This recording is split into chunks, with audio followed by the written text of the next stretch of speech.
In Walmart's Who Knew-ville, everyone readied their cart. Amazing Black Friday deals are about to start. Online and in the app, such great deals to explore. Everything you love from tech, toys, and more. The days to save and the ones to remember. It's only the 25th to the 30th of November. Set your alarms. Don't miss out. These deals are epic, without a doubt. The Who's are all ready, but are you? Walmart Black Friday deals await. Who knew? The holidays mean more travel, more shopping, more time online, and more personal info in more places that could expose you more to identity theft. But LifeLock monitors millions of data points per second. If your identity is stolen, our US-based restoration specialists will fix it, guaranteed, or your money back. Don't face drained accounts, fraudulent loans, or financial losses alone. Get more holiday fun and less holiday worry with LifeLock.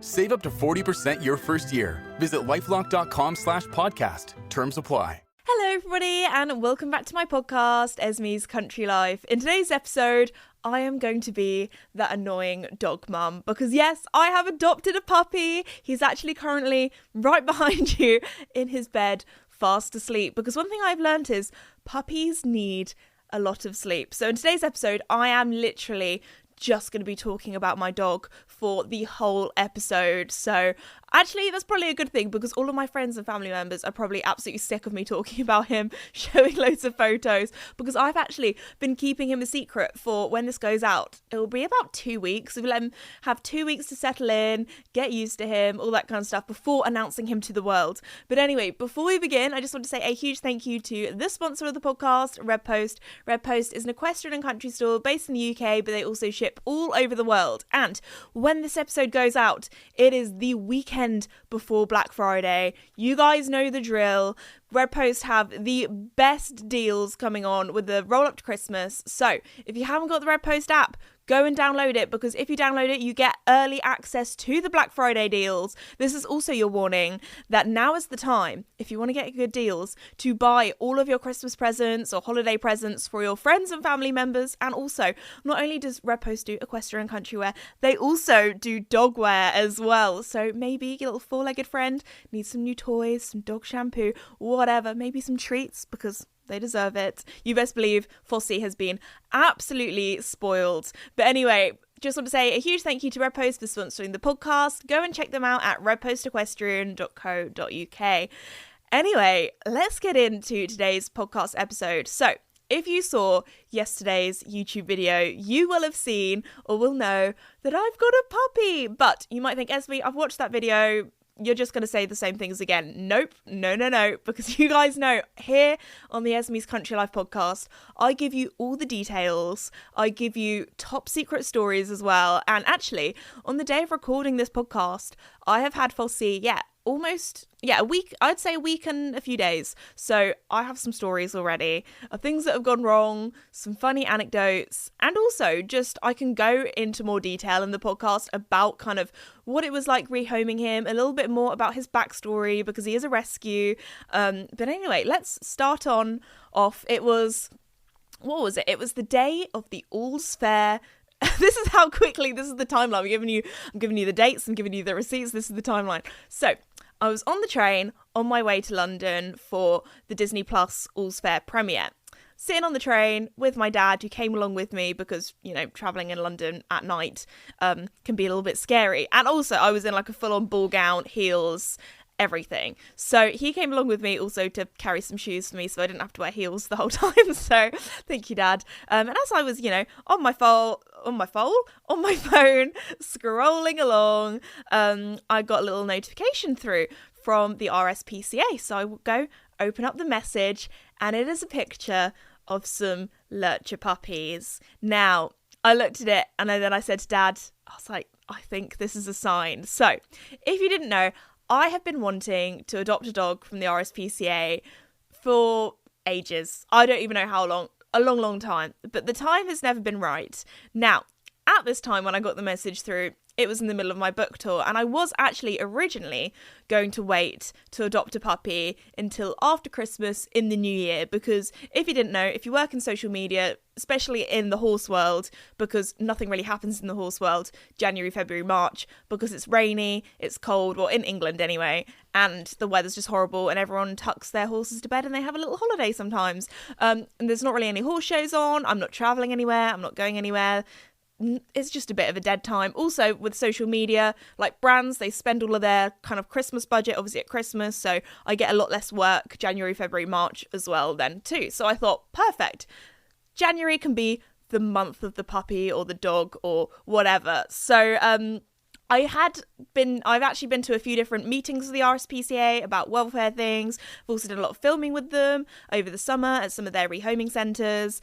And so this team I've been talking to a while about, I really want to get a dog from you guys, but the time just isn't right. Maybe when I finished my book tour.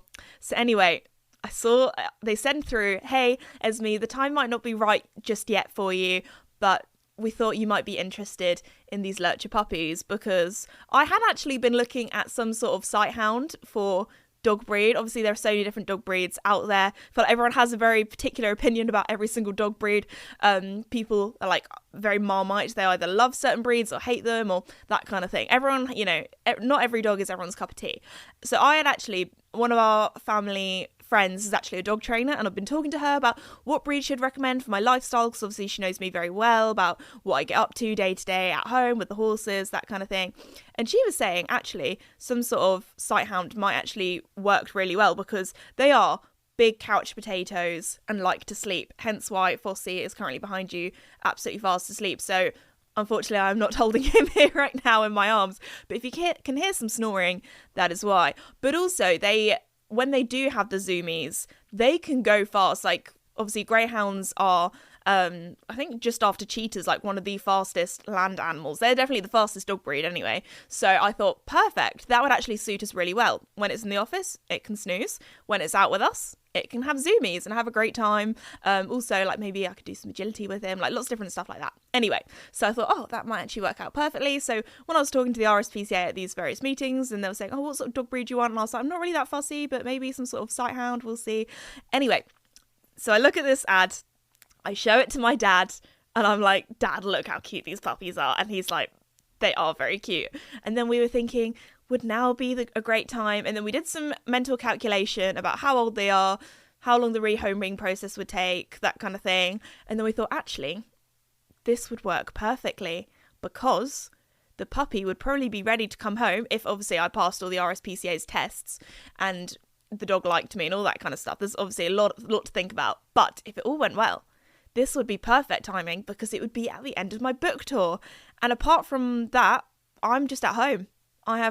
Obviously, I have work to do, don't get me wrong. But all of the work that I do, like, don't get me wrong, this is like a slightly busier time for me. But all of the stuff is filming content, filming videos, filming stuff for brands. And all of that is at home. So I was like, actually, if I have a puppy that sleeps, and like my mum very kindly said she'd help out, keep an eye on him when I go out with the horses and that kind of thing, we can make this work. So anyway, the next day, get into the office, go onto the RSPCA website, find the link to said puppies, download the adoption form, fill it all out. So on there, it's like your name, your address, if you own the house that you live in. So obviously I'm very, very lucky that I do own the property that I live in. If you have a dog-proof garden, I also have a dog-proof garden, because the previous owners, fun fact, they had pet chickens. So not only is it a dog-proof garden, it's a chicken-proof garden as well. So there's lots of really good fences. So yeah, not even a little chicken could wiggle out of there. So obviously it was great for a puppy. So yeah, then there's like other things, like how often, I think one of the questions was how often or for how many hours a day would you be leaving the pup? And I just put maybe like 1 or 2 to pop to the shops, because I work from home. So I think the 2 things they really liked was that I worked from home and that I owned a property that had a dog safe garden. Also, there was some questions like, your ideal dog, what would be the things that you would really like? So for me personally, I put like a dog that's like is playful, I think it was something like that, or like a dog that enjoys going on walks, that kind of thing, because obviously there are a lot of dogs out there that are just couch potatoes and do just like to snooze and be a lap dog. But I wanted something that maybe has a little bit more energy, that can go out. Like my grandma, bless her, her dog Ruby, she is lovely, but her dog does not really like walks that much. She just wants to sleep, she just wants to curl up into a little ball. Like, she doesn't really even like playing that much. Like, she's like a cat, you know. Anyway, so I was like, I probably want something with a bit more energy than that, because we're an active family. We go on lots of walks. Actually, the weekend before this, we did a 10k walk around the village, which I feel like most people, obviously a very young puppy, that is not up for a 10k walk yet, but yeah, so we are an active family, so we thought we would quite like something that's up for a walk, up for an adventure. And then also, I think the other box I ticked was something that is all right traveling in a car, because obviously I have to drive to the office or to the stables every day. It's only like a little 5-minute journey. So those were the two things that I ticked, but obviously they weren't like super high priority. And I did understand that with a puppy, you can't like 100% guarantee that they're going to be all right in the car because they are very young. So anyway, my application form went off, and if you didn't know, I am an ambassador for the RSPCA, but I did not get any special treatment. I had to apply like everybody else, incognito, not say anything about what I do as my job or anything like that. So anyway, did that, and I can confirm that the lady that I went through the whole application process with had no idea about my social media, had no idea that I was an ambassador for the RSPCA, because she didn't actually even realise until pretty much the day that I went to pick up the puppy and was talking to her about it then.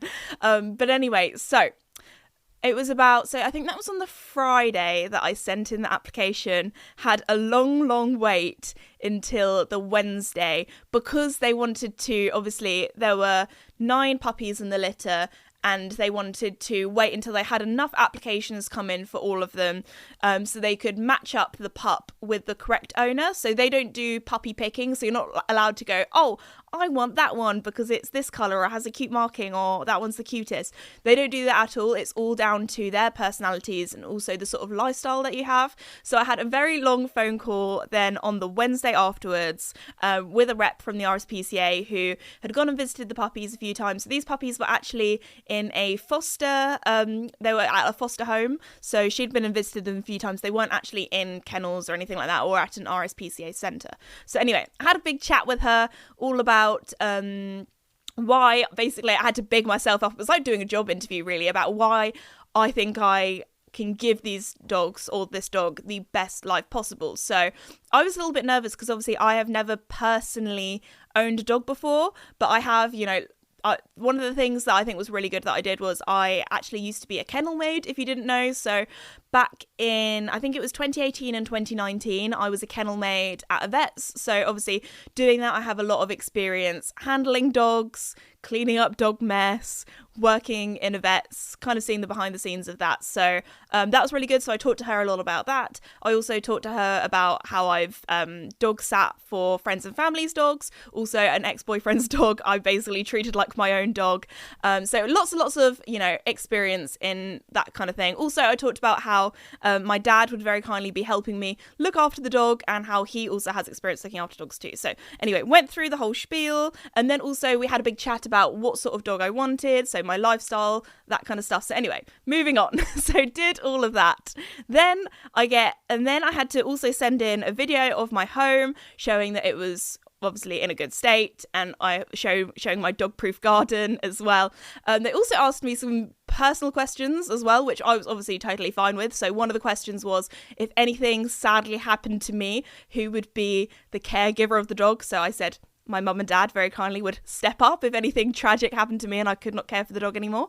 They also did a check as well, because I already have animals, so obviously the horses. They said, do you mind if we call up your vet's practice and ask if you have any welfare concerns, and also ask if I was in debt to the vet, so basically to make sure I paid off all my vet bills and all that kind of stuff. So checked that, and anyway, Friday rolls around where I get the call that I have been accepted, whoop, whoop, whoop, which is very, very exciting. Obviously, it is quite a process to go through, but the main thing is they want to make sure that these animals go to the best homes possible, and also that they don't end up returning to the RSPCA for whatever reasons. So obviously taking on any animal is a huge responsibility, and I totally understand why they go through all these different checks. So anyway, I managed to pass, which is very exciting. So anyway, on the Friday, I get sent a picture of what said dog looks like, and she did say on the phone call,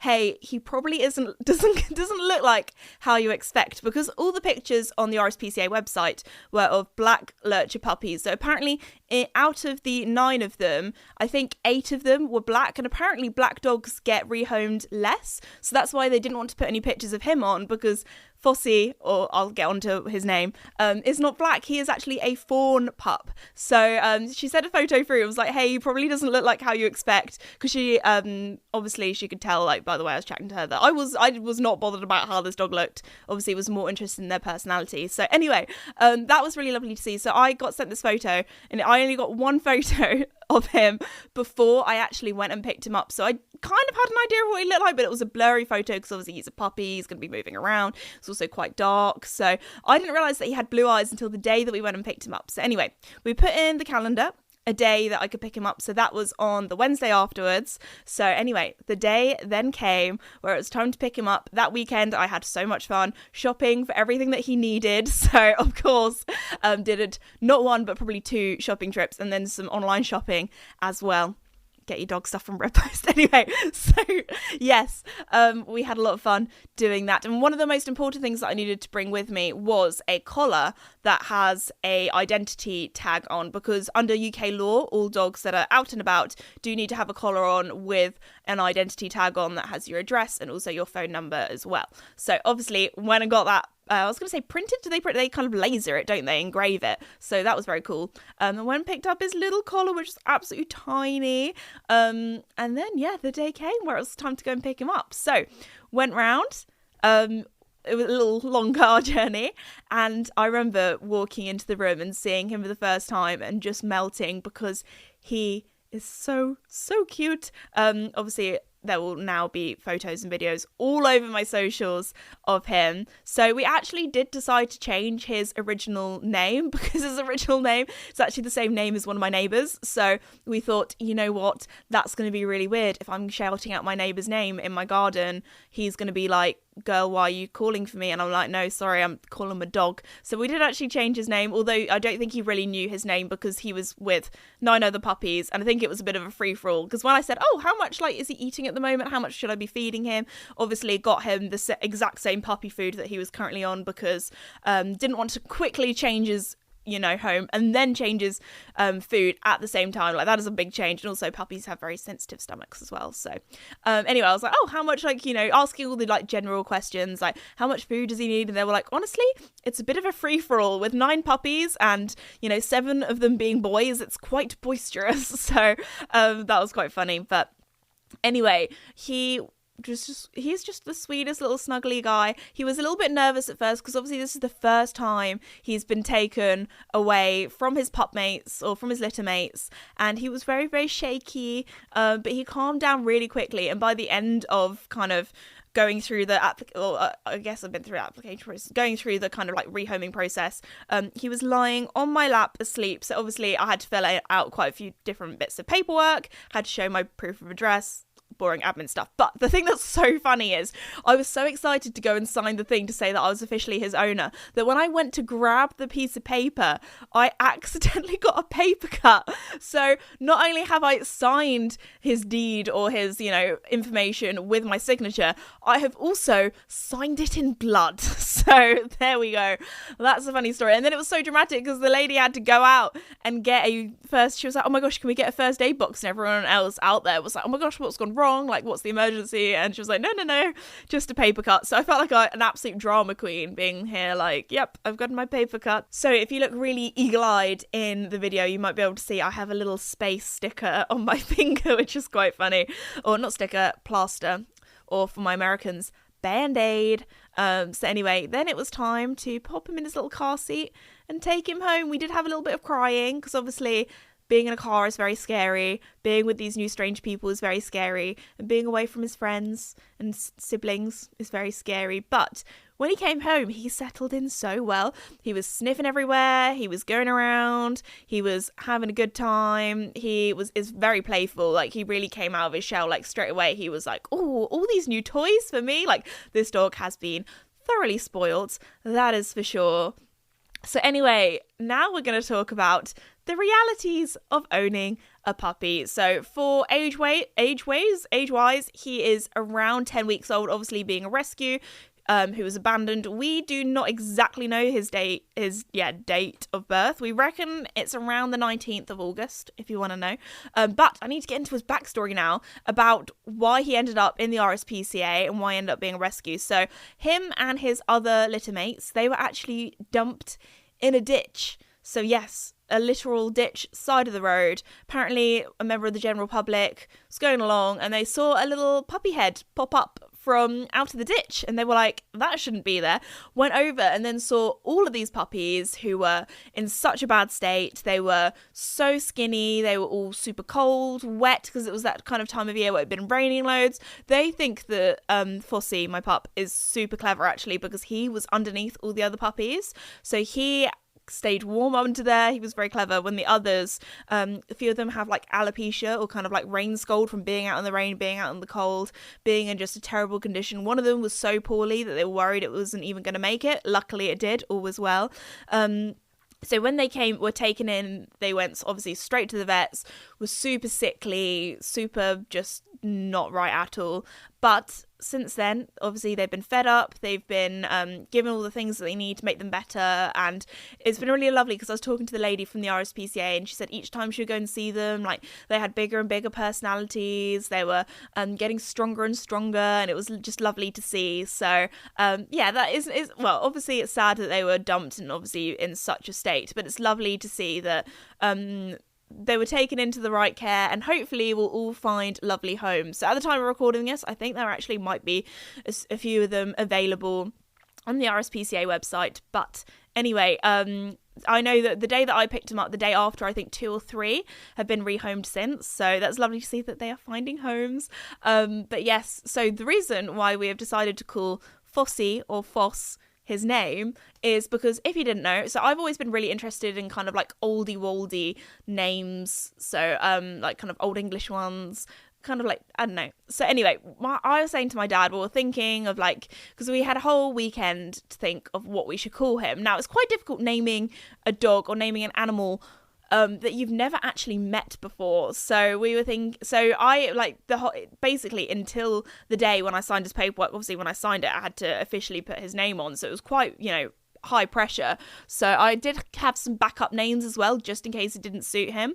But we did in the end decide to go for Fosse, because Fosse in Old English, if you didn't know, means like a ditch or moat, which is very cool. Obviously he was found in a ditch, and obviously it is a very unusual name, and I thought with boy names they're a little bit trickier. So I feel like boy names for dogs, you either go for something super generic that everyone's heard of but also is very common, and there are loads of other dogs called that. And I thought, obviously at some stage I am going to take him to puppy classes and maybe we'll do some fun activities together, and I thought if he has the same name as another dog, that's going to be really confusing, that's going to be quite difficult. So I thought we'll go for something quite unusual as well. Also, he is a dog, he's not going to have to, get a credit card one day, hand in his CV, like his name doesn't really matter, he is a dog. So but also Fosse is quite easy to roll off the tongue because it sounds a little bit like Ross, and then obviously we call him Fosse quite a lot. So, and Fosse also sounds a little bit like Flossie. So it is a name that sounds similar to human names. So although it is unusual, it is quite cool, and I'm pretty sure there aren't many Fosses out there, so there we go. So yes, he is an adorable little guy. He is so playful. So basically his kind of morning routine at the moment is he wakes up, we go straight out to the toilet. Potty training has been interesting, but I tell you what, I think I have been so lucky when it comes to potty training with Fosse, because he he has taken it like a duck to water. Now, I'm not going to be out here and be like it's easy. I'm not going to be out here and glamorize the puppy life because we still have accidents. They still happen. He has a very small bladder. I can't wait till he's bigger and has a bigger bladder and can hold it for longer.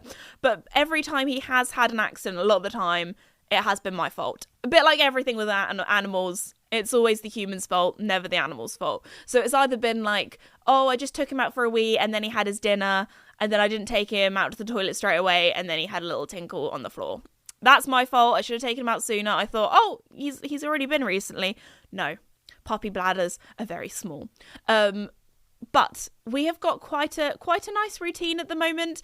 Also, the other thing that has been also one of the reasons why potty training has been easier personally for me with him is because he is a shy pooer. So I know when he's going to go for a poo because he does this little sniffing and then he goes off into a corner. So now if he ever goes off into a corner, I'm like, quick, grab the dog, take him outside. So even if he's just going for a sniff or just wants to investigate in a corner, I'm like, no, I'm on poop patrol. I know what this means. So yes, I'm not going to lie, accidents still do happen in the house, but he is so much better. And he knows as soon as he goes out, he goes to the toilet straight away. So again, if there is an accident, it's my fault. It's my fault. Also, the other thing that is great fun with puppies is sleeping. And if you didn't know, I am one of those people. I do not function well on low sleep. So there has been some crying. For about a week, I slept on the sofa and then downstairs with him, and now I am sleeping in my bed upstairs, but he is also sleeping in my bedroom. Not in my bed. We do have boundaries. He does sleep in his own bed in my bedroom in his crate, but I'm getting sleep now, which is good. So my sort of routine is he's very good. He actually loves his crate. He goes in sorry, I really had some word then. Anyway, so just want to put it out there. Every dog is different. Everyone has different opinions when it comes to training dogs. It's a bit like horses. I'm a little bit nervous about putting out there how I'm going to train him, but I do have a lot of family. As I said before, we've got a family friend who is an official dog trainer. She is helping us. We will eventually, once he's fully vaccinated, take him to puppy classes as well. So I am very, very lucky to be in a position where I have a brilliant support system. But I have decided, while he is really young, that I would like to crate train him for many different reasons. The main reason for me personally is because after working in a vet's for almost 2 years, your dogs, if they do have an emergency surgery or when he has his bye-bye nuts surgery, he will have to go into a vet's and have to be in a kennel while he's there, and I don't want it to be a super scary experience for him, and I want him to think of it as a nice, calm place. Obviously, most dogs do not think of the vets as a nice, calm place, but you know what I mean. I don't want to make that situation even more stressful. Also, when he's in the car, he has his little travel crate that he goes in, so again, I want him to get really used to traveling about. So basically, I have come to the conclusion that I do not want him to be a COVID dog. If you don't know what a COVID dog is, basically a lot of people who got dogs or puppies in COVID couldn't socialize them because obviously we all had to stay at home. You couldn't go out as much. I'm going to have the opposite. I'm going to have a dog that is happy to go everywhere. So I'm going to have a dog that wants to go to the pub. I'm going to have a dog that wants to go to restaurants, obviously dog friendly ones, cafes, is fine going out around town, isn't scared of cars, isn't scared of men with beards. Actually, my dad has a beard and is a man, so we're all good on that front. So, because I was talking to my grandma about this, so also I'm very, very grateful to my nana for very kindly helping me with lots of puppy things as well, because she got her puppy back in 2022, I want to say, beginning of 2022, so just after the pandemic. So she has been all through this recently, and it's also given me a lot of her dog's puppy stuff that she's outgrown. So that is really lovely. But yes, so I am hopefully going to be doing a lot of socialization with him this weekend. So even though his second vaccines haven't kicked in yet, I've got a little bag for him so we can take him around in the bag. He's not allowed to touch the ground, obviously, because we don't want him getting poorly because he is still very young. We're building up that immune system, but he can come along. We're going to take him to a pet shop. We're going to take him to the old farm shop that's dog friendly. So he's going to be a little handbag dog, like a Beverly Hills Chihuahua. So anyway, he's going to be going around with me in that. And yeah, we're just getting him used to it. He's so good in the car now. The first few times in the car he would cry. I don't know if that's because he thought he was being taken away, because that last time he was in a car he was taken away, or just because, you know, it's this scary experience. He's not, you know, in my arms. He does just love snuggling. Also, one of the things that has really helped me is when he does go to sleep, he does this thing that in my family we call croissant mode. So croissant mode is when Fosse basically lies down completely tucked up, all curled up, almost like a croissant. I feel like that's one of those words that, however you pronounce it, you just sound like a little bit silly, because I know that my American friends, you guys say croissant, but in French, like the French, they say it croissant. But if you say it with a French accent, it then makes it sound like you're a tryhard. So I don't know how to say it, but bear with. So when he goes into croissant mode, he just like curls up. And actually what's quite good is he'll fall asleep on my lap. And then I'll just very gently, it's like having a baby, very gently pick him up and then curl him into his bed. And then he'll settle down and I'll sit by him while he's in his bed. And then he falls asleep. And then I can get in my own bed and go to sleep and not have to sleep on the sofa.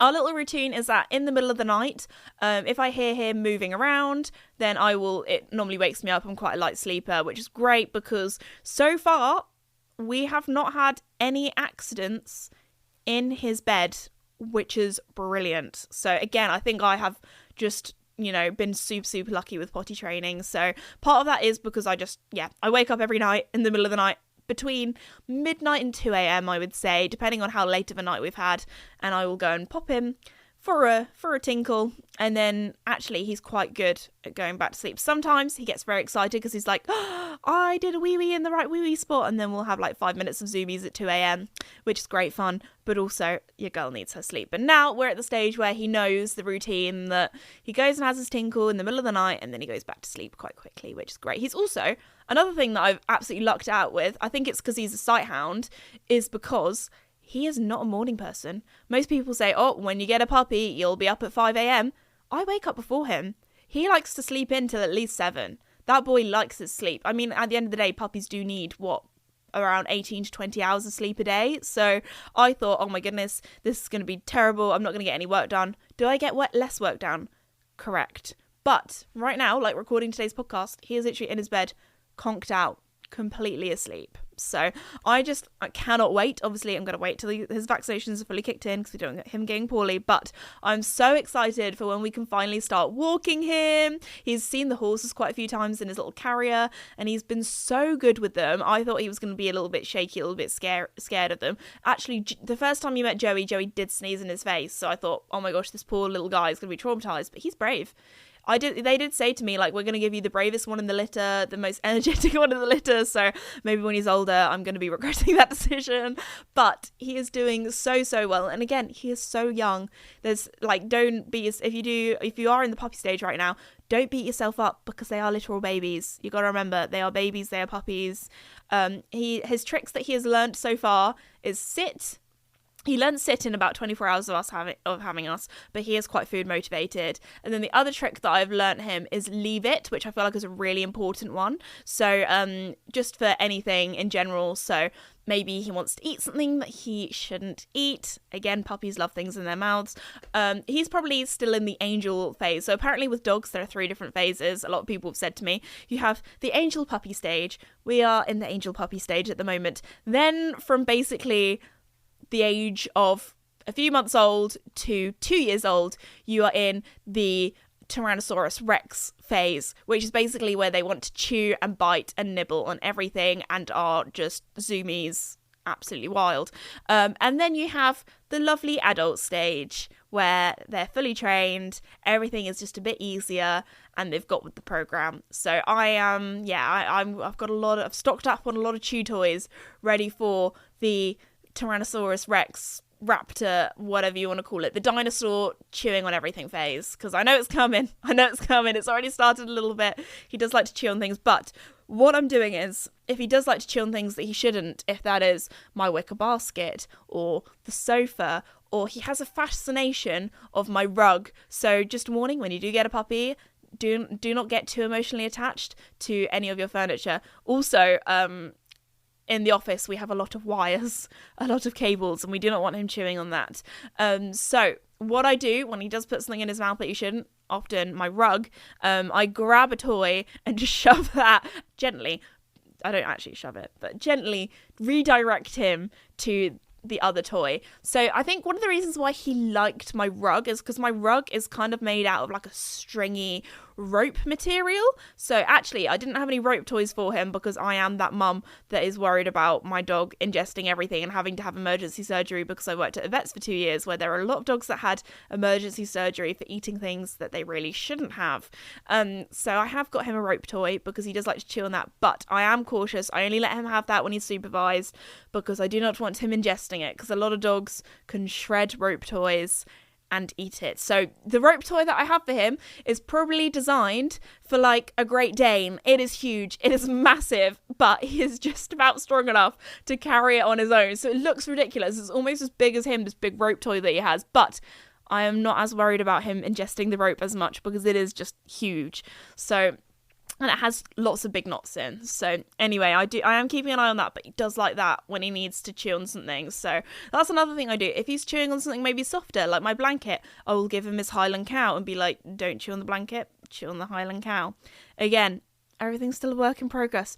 Everything is very chaotic, but we are getting there. It's the crying that's probably the worst thing, I would say personally, because I have that like mother instinct being like, I want to console him, I want to pet him, but if I'm just going to the toilet for 5 minutes and he can't see me for 5 minutes, even though he's in a safe environment, he will still cry, and that is still difficult. But he needs to learn to. It's that balance, because I don't want him to get separation anxiety. I want him to learn to,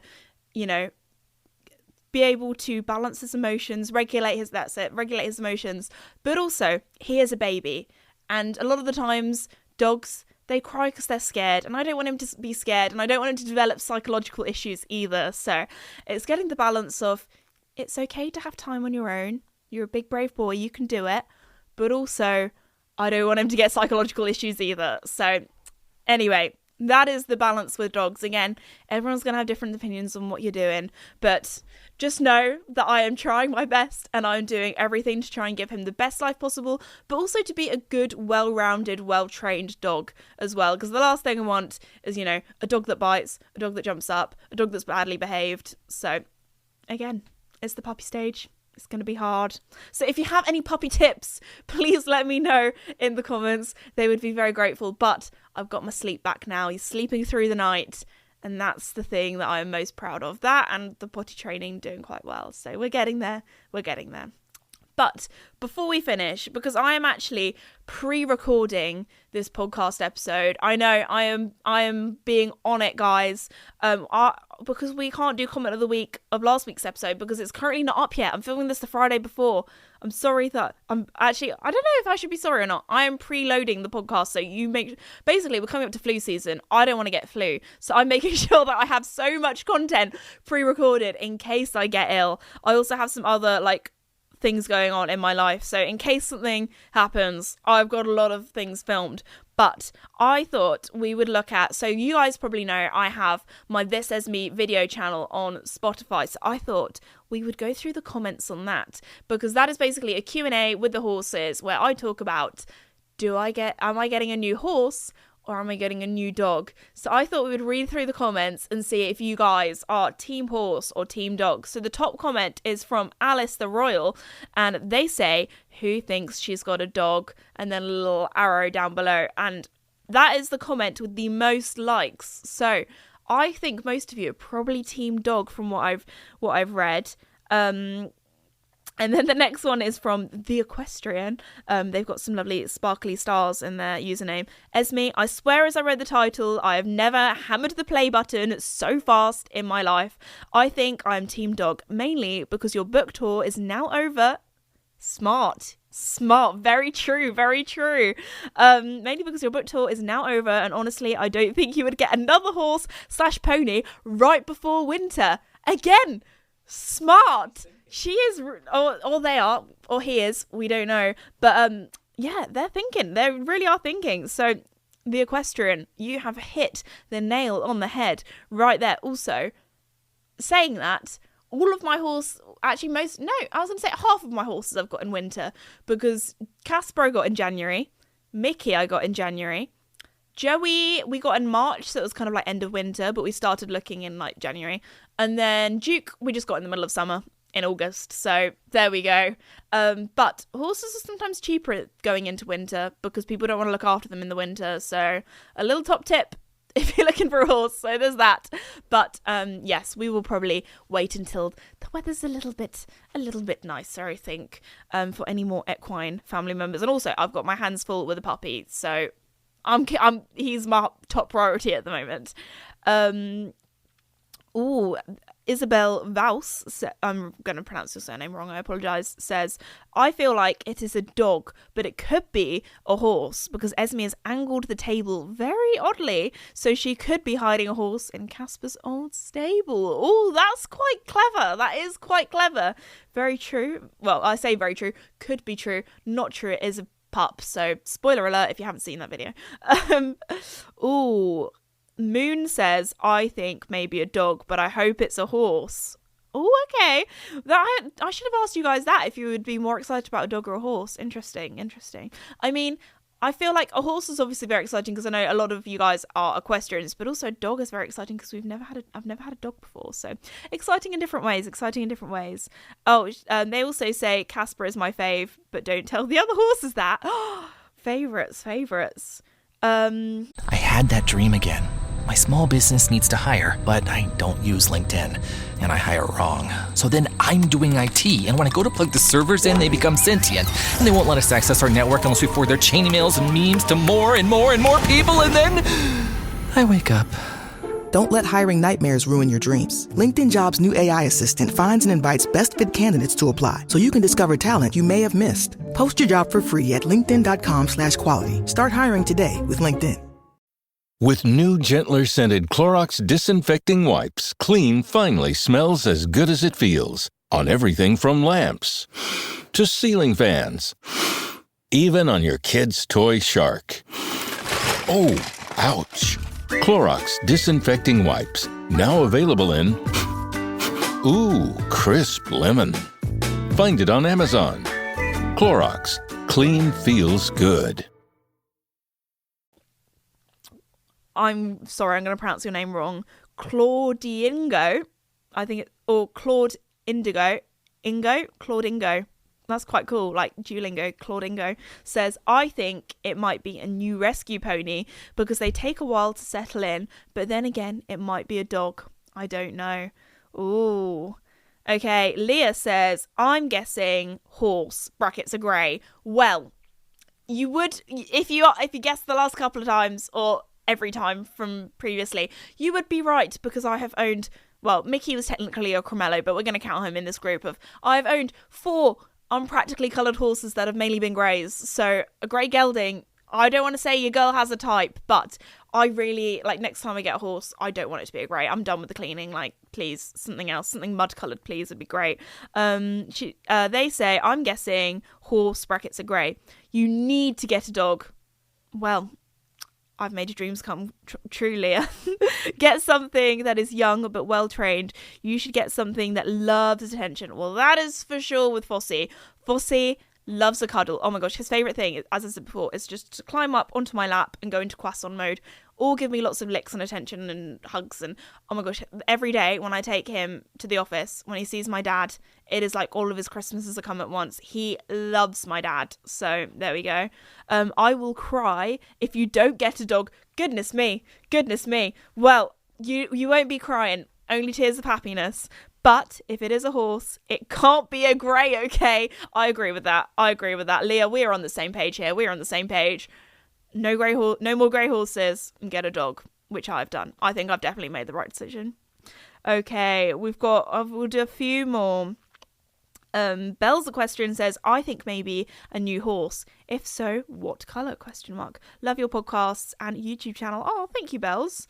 Oh, this person, Penelope, with lots of E's and a smiley face, says, Team Horse Club, because she said we do actually kind of have a spare stable, because the new horse is now in the stable, so yeah. Oh, that is actually quite clever. So I said in that video, we kind of have a spare stable because at the moment in that stable is a lot of hay. So it is a spare stable, but it is actually kind of being used at the moment as a hay barn. So that was very clever thinking there. But anyway, on that note, I am going to finish off today's podcast episode there. I really hope you enjoyed it. For comment of the week, how about we do comment down below. Any puppy tips I think would be mainly appreciated. So I would love to read through those. Any life hacks?